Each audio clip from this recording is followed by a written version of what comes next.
हर पल आपके साथ। नमस्कार, हर पल न्यूज देख रहे हैं आप। मैं हूं आपके साथ नुपुर सक्सेना। स्वागत है आपका हमारे खास बुलेटिन खबर इंडिया में। खबरों का रुख करेंगे, लेकिन इससे पहले नजर इस वक्त की सुर्खियों पर। कोरोना के नए वेरिएंट से पूरी दुनिया में चिंता। पीएम मोदी के अधिकारियों के साथ बैठक, ताजा हालात और देश में वैक्सीनेशन को लेकर चर्चा।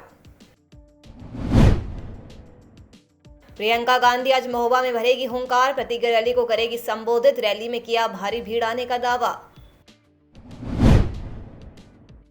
आज हरदोई में अखिलेश यादव की रैली, बीजेपी को टक्कर देने के लिए बनाई रणनीति। ओम प्रकाश राजभर भी करेंगे जनसभा।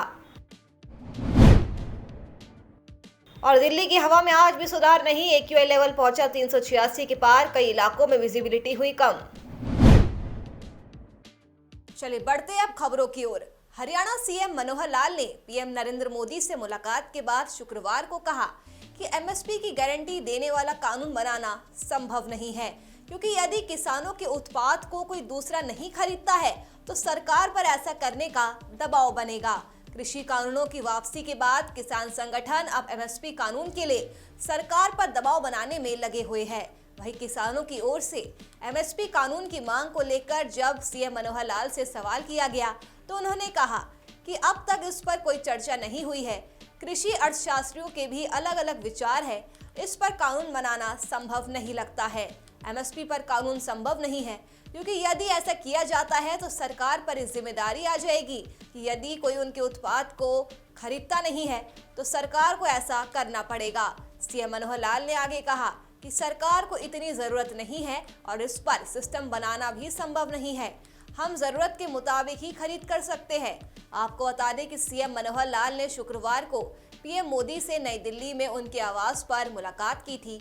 बैठक के बाद सीएम मनोहर लाल ने ट्वीट करके बताया कि हरियाणा में विकास योजनाओं के अलावा कई मुद्दों पर उनकी बात हुई है। पाकिस्तान हेरोइन को ढाल बनाकर एलओसी के रास्ते भारत को खोखला कर रहा है। नशा तस्करी से आतंकियों के लिए फंड जुटाया जा रहा है, वहीं दूसरी तरफ देश के युवाओं को इसकी लत में डाला जा रहा है।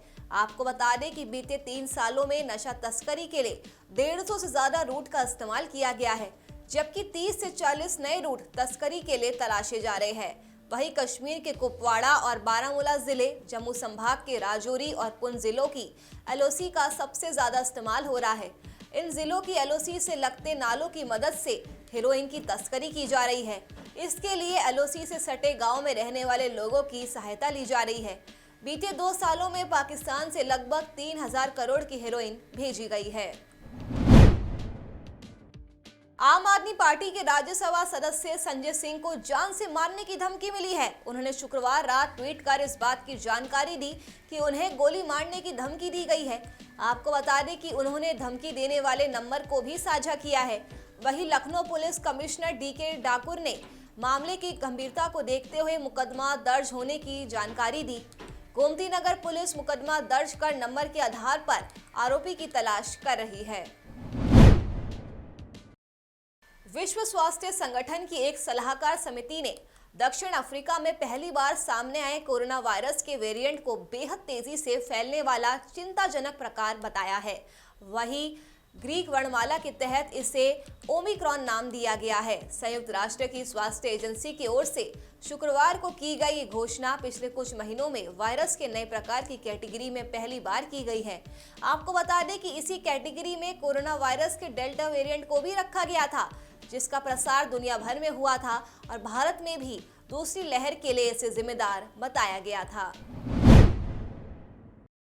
देश में कोरोना का संक्रमण फिर से चिंताजनक हालात पैदा कर रहा है। वहीं 10 बड़े राज्यों में पिछले 30 दिनों में 2400 स्टूडेंट कोरोना से संक्रमित हो चुके हैं। इनमें सबसे ज्यादा 1700 स्टूडेंट महाराष्ट्र के शामिल हैं। संक्रमित होने वाले ज्यादातर छात्र शादी पार्टियों में या तो खुद शामिल हुए थे या उनके परिजन किसी कार्यक्रम से लौटे थे। वहीं कर्नाटक के धारवाड़ मेडिकल कॉलेज में कोरोना पॉजिटिव स्टूडेंट्स की संख्या गुरुवार को 182 हो चुकी है। एक दिन पहले बुधवार को यहां पर 66 मेडिकल स्टूडेंट संक्रमित मिले थे। आपको बता दें कि खास बात यह है कि सभी फुली वैक्सीनेटेड थे, यानी कोरोना वैक्सीन के दोनों डोज वो ले चुके थे। कॉलेज के हेल्थ ऑफिसर्स ने कहा कि कुछ दिनों पहले फ्रेशर्स पार्टी आयोजित की गई थी। बेंगलुरु के नर्सिंग कॉलेज के 12 स्टूडेंट गुरुवार को कोरोना पॉजिटिव मिले हैं। वहीं झारखंड में नक्सलियों का तांडव लगातार जारी है। गुमला जिले के चैनपुर प्रखंड स्थित कुरुमगढ़ थाना के नए भवन को नक्सलियों ने बम से उड़ा डाला। वहीं नक्सलियों ने सो रहे मजदूरों को पहले बंधक बनाया और फिर बम लगाकर उड़ा दिया। भवन का एक हिस्सा इसमें पूरी तरह से ध्वस्त हो गया। वहीं दूसरे भाग में दरारें आ गई। आपको बता दें कि भवन में 7 मजदूर निर्माण कार्य के लिए ठहरे हुए थे, जहां नक्सलियों ने पहले मजदूरों को भवन से बाहर निकाला और अपने कब्जे में ले लिया और फिर भवन को करीब 200 किलो विस्फोट लगाकर उड़ा दिया। मजदूरों के अनुसार नक्सलियों की संख्या करीब 200 थी। वही घटना के 12 घंटे बाद पुलिस फोर्स घटनास्थल पर पहुंची। गुमला पुलिस और सीआरपीएफ ने नक्सलियों के खिलाफ सर्च ऑपरेशन शुरू कर दिया है। नीट पीजी काउंसलिंग 2021 में हो रही देरी से नाराज federation of resident doctors association ने शनिवार से देशव्यापी हड़ताल का आह्वान किया है।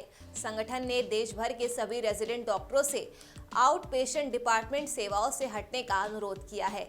इसे लेकर federation of all India medical association के महासचिव डॉक्टर शुभंकर दत्ता ने ट्वीट करके कहा कि सांसदों की और राजनीति से प्रेरित पॉलिसी अपडेट के कारण डॉक्टर क्यों नुकसान उठाए। हम तत्काल नीट पीजी काउंसलिंग और भर्ती की मांग करते हैं।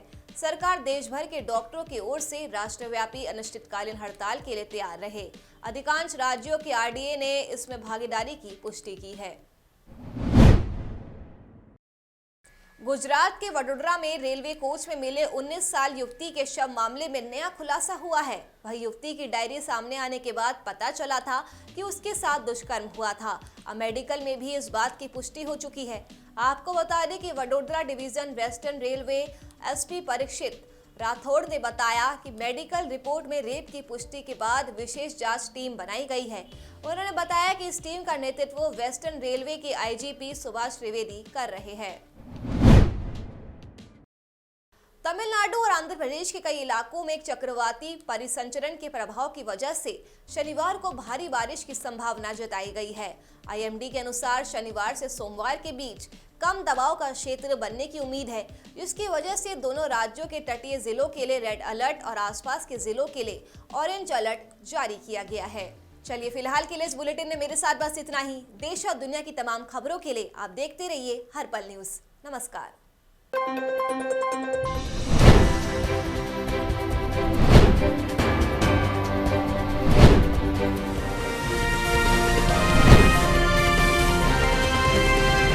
हर पल आपके साथ।